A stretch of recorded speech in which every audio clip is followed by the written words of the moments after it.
आदरणीय श्रोता महानुभावहरु Microsoft office word बेसिकको tutorial सिरिजमा यहाँलाई स्वागत छ। यो चाहिँ तेस्रो सिरिज रहेको छ।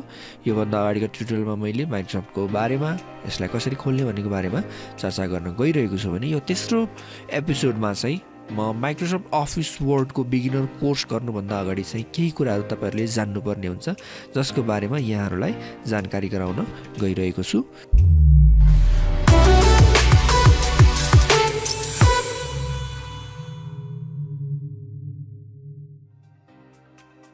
केही टेक्निकल चीजहरु हुन्छ जुन चाहिँ तपाईहरुले माइक्रोसफ्ट अफिस वर्ड को यो बिगिनर कोर्स लिनुभन्दा अगाडि चाहिँ पक्कै पनि सिक्नै पर्ने हुन्छ।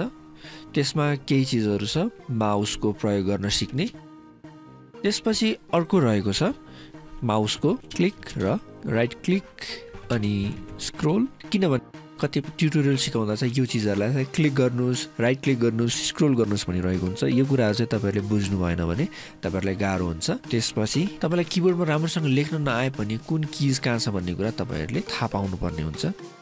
त्यसपछि अर्को भनेको तपाईलाई चाहिँ कम्प्युटरको सामान्य जानकारी हुनुपर्छ। जस्तै मैले कहिलेकाहीँ चाहिँ कम्प्युटरमा स्टार्ट मेन्यु भन्छु, कहिलेकाहीँ टास्क बार भन्छु। त्यो कुराहरु चाहिँ तपाईहरुले जान्नुपर्ने हुन्छ। यसलाई एकचोटी पुनः रिक्याप गरौँ। म ट्युटोरियल सिकाइरहँदा चाहिँ तपाईहरुलाई केही कुराहरु चाहिँ थाहा पाउनु पर्ने हुन्छ। सबैभन्दा फर्स्टमा छ तपाईहरुलाई माउसको प्रयोग चाहिँ राम्रोसँग नभनौं, जस एटलिस्ट माउस समाउन आउनुपर्ने हुन्छ। त्यसपछि छ अर्को चाहिँ माउसको क्लिक र राइट क्लिक अनि स्क्रोल। म कतिपय ट्युटोरियलहरु सिकाइरहँदा चाहिँ क्लिक के हो, राइट क्लिक के हो, लेफ्ट क्लिक के हो त्यो भनिरहन मिल्दैन। मैले चाहिँ सिधै क्लिक गर्नुस्, राइट क्लिक गर्नुस्, स्क्रोल गर्नुस् भन्छु। जस्तै क्लिक भनेको चाहिँ माउसको चाहिँ देब्रेपट्टिको क्लिकलाई थिच्नुहुन्छ भने राइट क्लिक भनेको चाहिँ दाहिनेपट्टिको बटनलाई थिच्नुपर्ने हुन्छ। नर्मली हामीले यसलाई चाहिँ चोरी अम्लाले चाहिँ क्लिक गर्छौं भने बीचको अम्लाले चाहिँ हामीलाई राइट क्लिक गर्छौं र चोरी अम्लाले नै बीचमा रहेको त्यो पाङ्ग्रा हुन्छ त्यसलाई स्क्रोल व्हील पनि भन्छ। त्यसलाई हामीले यसरी स्क्रोल गर्ने गर्छौं। त्यसपछि अर्को भनेको कीबोर्ड। कीबोर्डमा चाहिँ तपाईहरुको कुन की कहाँ छ त्यो कुरा तपाईहरुले थाहा पाउनु पर्ने हुन्छ। किनभने म माइक्रोसफ्ट अफिस वर्डको ट्युटोरियलमा कीबोर्डको ट्युटोरियल दिन सक्दिन।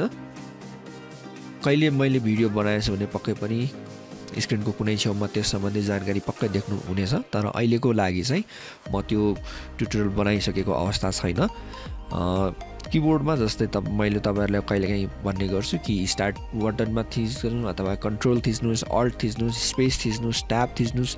यो कुराहरु चाहिँ तपाईहरुले कहाँ छ जानकारी गराउनु पर्ने हुन्छ। तर म तपाईहरुको सजिलोको लागि चाहिँ त्यो कीको चिन्हहरु पनि स्क्रिनमा राख्दिने छु जसले गर्दा तपाईहरुलाई सजिलो हुनेछ। अनि त्यसपछि अर्को भनेको तपाईलाई कम्प्युटरको सामान्य जानकारी हुनुपर्छ। जस्तै कम्प्युटरको विभिन्न पार्ट्सहरु माउस, कीबोर्ड, टास्क बार भन्छौं, कहिले डेस्कटप भन्छौं। यो कुराहरु चाहिँ कहिलेकाहीँ हामीले नचाहँदा पनि एक्सिडेन्टली डेस्कटपमा जानुस्, टास्कबारमा जानुस् यस्तो कुराहरु भनिन्छ। त्यही भएर यी सामान्य चीजहरु चाहिँ तपाईहरुले जानिराख्नु पर्ने हुन्छ। जस्तै डेस्कटप भनेको हाम्रो यो मेन एरिया भयो, त्यसपछि टास्क बार भनेको यो भयो, स्टार्ट मेन्यु एरिया भनेको यो भयो, प्रोग्राम आइकनहरु भनेको यहाँनिर देख्न सक्नुहुन्छ, डेस्कटप आइकनहरु भनेको यो सामान्य कुरा। अनि डेस्कटपमा राइट क्लिक गरेर रिफ्रेश गर्ने कुराहरु जसले चाहिँ तपाईको कम्प्युटरलाई स्मुथली चल्नको लागि चाहिँ हेल्प गर्छ। आशा छ आजको भिडियो यहाँहरुलाई मन पर्यो होला। यो भिडियो अलिकति अफिस वर्ड भन्दा आउट अफ द ट्र्याक थियो, तर यो कुरा चाहिँ तपाईहरुले जान्नुपर्ने थियो। मेरो भिडियो मन पर्यो भने लाइक, कमेन्ट, शेयर पक्कै गर्नु होला। र तपाईको कोही साथीहरु छन् जो चाहिँ घर बसेर कम्प्युटर सिक्न चाहन्छ भने उहाँहरुलाई पनि यो भिडियो शेयर गर्नु होला। र यस्तै भिडियो आगामी दिनहरुमा पनि हेर्न चाहनुहुन्छ, घर बसेर कम्प्युटर सिक्न चाहनुहुन्छ भने मेरो च्यानललाई पक्कै सब्स्क्राइब गर्नु होला भन्दै आजको लागि यति नै। Thank you very much. See you soon.